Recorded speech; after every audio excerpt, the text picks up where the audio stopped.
It's Platt, and today we celebrate Oktoberfest in Wisconsin. That's next to Platt's Beer of the Week.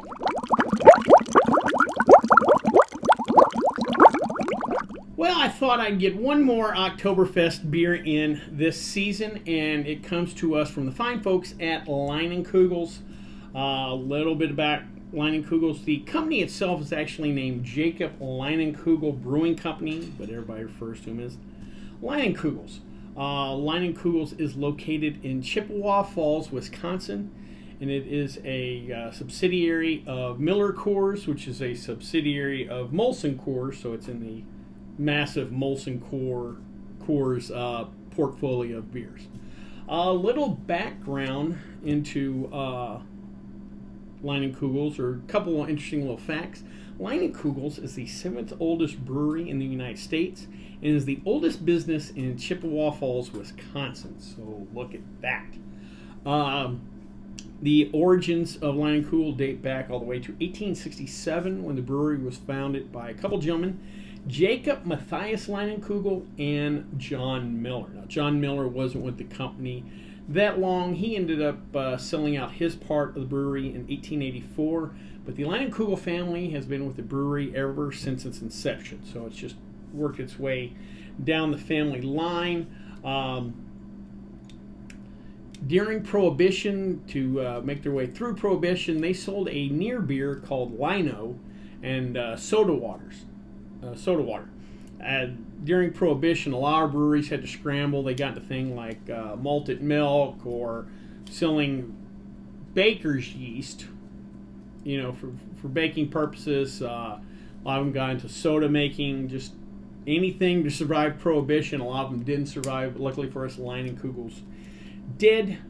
Several times over the years in the post-Prohibition era, Leinenkugels tried to expand their regional footprint. They also tried to go national a couple times, never really caught on, and then finally in 1988 the family decided to sell to Miller Brewing.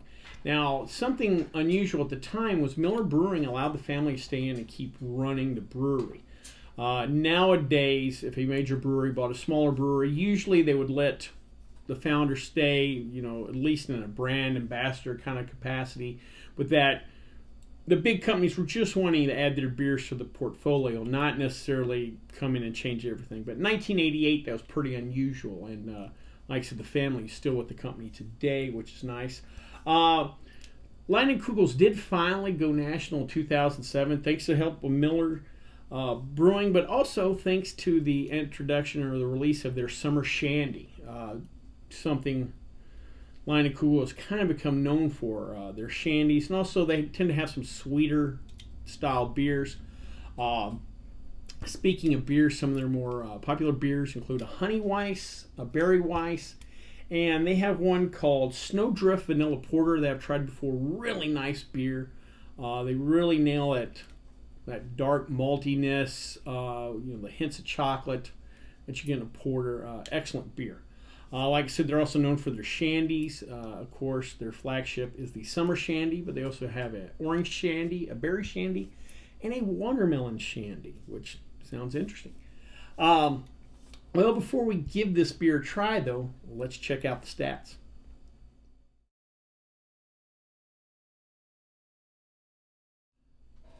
Well, by the time this video airs, it'll already be November, which means we'll be in the holiday season. So I thought what I'd do is the next few weeks leading up to Christmas, I would take a chance and make some suggestions on great books about home brewing, making wine, mead, just alcoholic beverages in general that would make great stocking stuffers for the home brewer in your life, or if you just want to buy yourself something.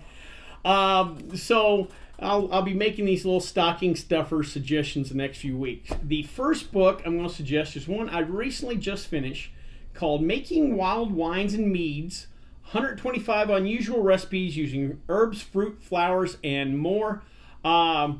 This book is really interesting. They had this is kind of almost a catch-all of the other category. You got tons of books on home brewing, you got tons of books on winemaking, you even have a lot of books on cider making. But when you get to the weird world of fruit wines and meads and methaglens and mellow mellows. That's kind of where this book specializes. They even have a recipe for carrot wine. And I would laugh at that, but I do remember a buddy of mine telling me he was going to try to make carrot wine, so I guess it is I guess it is something. But this book is really great for the kind of mad scientist type. That's why I'm reading it. You know, if you've seen the channel, I'll try to make all kinds of stuff. But anyway, very interesting stuff. If you like to try to make different things, if you've just gotten into home brewing, or even if you're more of a culinary person that really loves different herbs and fruits and vegetables, stuff like that, they use a lot of that stuff there. One thing about this book, not a lot on the winemaking techniques. They go over the basics, but it's not a real in-depth book about wine making. They just have a ton of recipes and likes to kind of cover the basics. More importantly, though, it's a fairly easy read. The font size is nice. It doesn't really talk over your head. They kind of develop a nice little formula for their recipes. So, once you made 2 or 3, you kind of get it. Anyway, cool little book. I will leave the link down below if you want to get that. Now let's drink some Oktoberfest.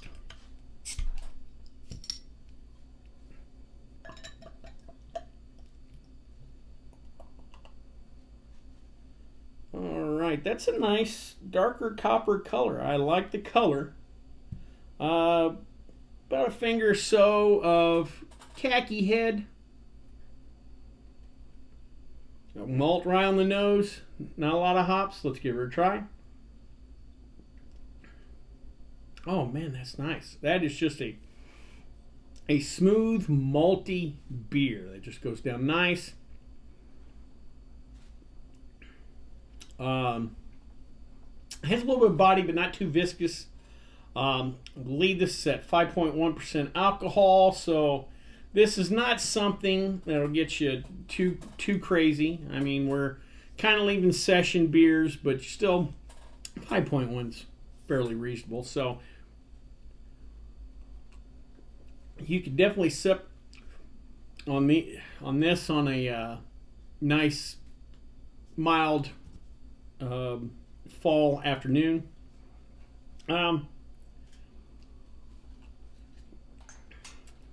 Yeah, pretty straightforward. Again, this being a German style beer, we're not tricking it up with anything. I don't know if this qualifies for the Reinheitsgebot, but they've stuck stylistically, pretty close to it. So again, there's not a lot of complex layers in some of these German styles that I talk about, but just again, simple, well executed beers that are balanced. They tend to be a little more malty, but I love malty beer. So anyway, this is just a nice little beer from a company I've always liked Leinenkugel beers. I know, again, they kind of get, a lot of their beers have fruit in them, and the shandies can be looked down, but I just think they execute some nice simple beers. And again, sometimes you just want, Barry Weiss sounds nice. We all can't drink hazy IPAs every day. But anyway, nice beer. And I hope you liked this video. If you did, please subscribe down below. Also, please like the video because it lets YouTube know we're putting out good content. If you have any questions, comments, concerns, or beers that you would like me to try, and I'm still looking for that chili beer, please leave them in the comment section, or you can always contact me on the Twitter page. Well, until next time, bottoms up.